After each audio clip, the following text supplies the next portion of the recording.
Hello everyone, today in this video I am going to explain theorem for three events, that is A, B and C, and its first part is probability A intersection B complement intersection C. So इसके previous video में हमने proof किया था जब सिर्फ हमारे एक event पे कॉम्प्लीमेंट का साइन था। अब इस केस में देखिए हमारे दो जो इवेंट्स हैं उन पे कॉम्प्लीमेंट का साइन हो गया है।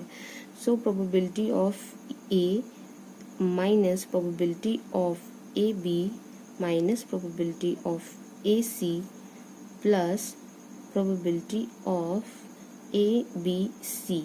सो यहाँ पे भी इंटरसेक्शन के साइंस हैं बट मैंने इनका यूज़ नहीं किया है ताकि ये शॉर्ट हो के जल्दी से हो जाए।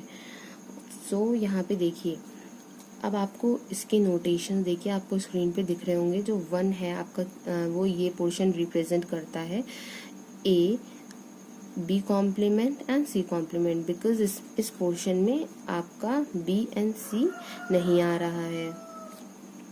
सो यहाँ से देखिए, अगर हमको ए की वैल्यू चाहिए है, ओके ए की वैल्यू चाहिए है तो हम देखिए 1 यूनियन 2 यूनियन 4 यूनियन 5 करेंगे।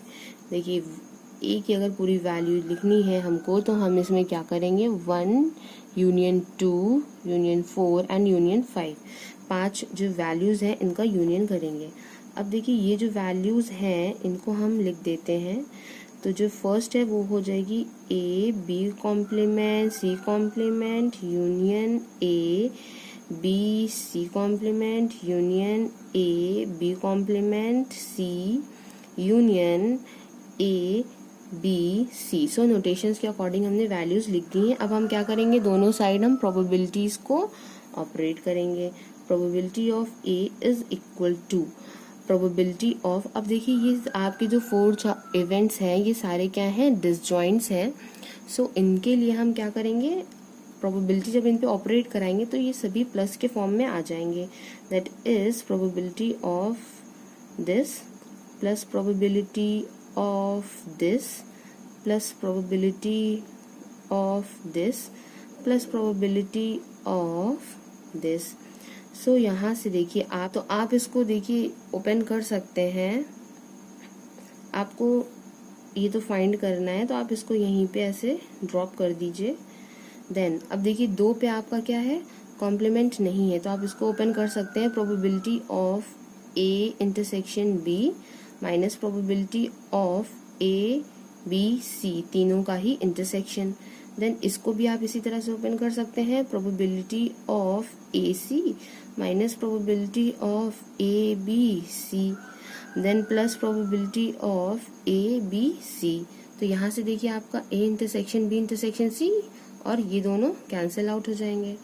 अब यहाँ पे आपका बचता क्या है, यहाँ पे आपका बचेगा probability of A B complement C, then आपका बचेगा plus probability of A B plus probability of A C minus probability of A B C.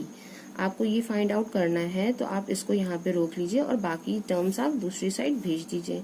तो probability of A B complement C हो जाएगा, प्रोबेबिलिटी ऑफ ए, ये आपके terms दोनों minus में हो जाएंगे, minus probability of A B minus probability of A C, then ये टर्म्स आपका प्लस में हो जाएगा, probability of A B and सी।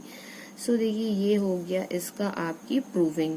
अब इसको लर्न करना है आपको, और अगर और भी केसेस के लिए आपको करना है प्रूफ तो आप देखिए इस तरह से कर सकते हैं कि अगर आपको दिया जाए probability of A complement B C, so आप यहाँ से देख सकते हैं कि देखिए ए पे कॉम्प्लीमेंट आपका नहीं है तो आपको लिखना है probability of A.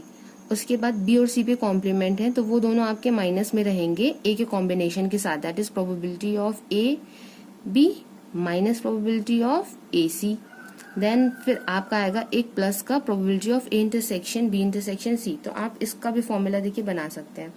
Probability of B पे कॉम्प्लीमेंट नहीं है तो सबसे पहले प्रोबेबिलिटी ऑफ बी आपने लिखा माइनस बी का ए के साथ बनेगा कॉम्बिनेशन एंड बी का सी के साथ बनेगा, तो minus probability of A B लिख सकते हैं and minus probability of B C लिख सकते हैं।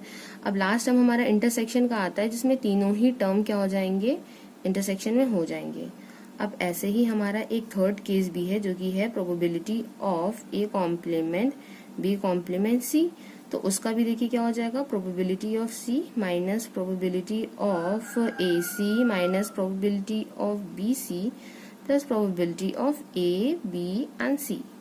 आई होप ये आपको समझ में आया होगा। Thank you for watching my video. Have a nice day.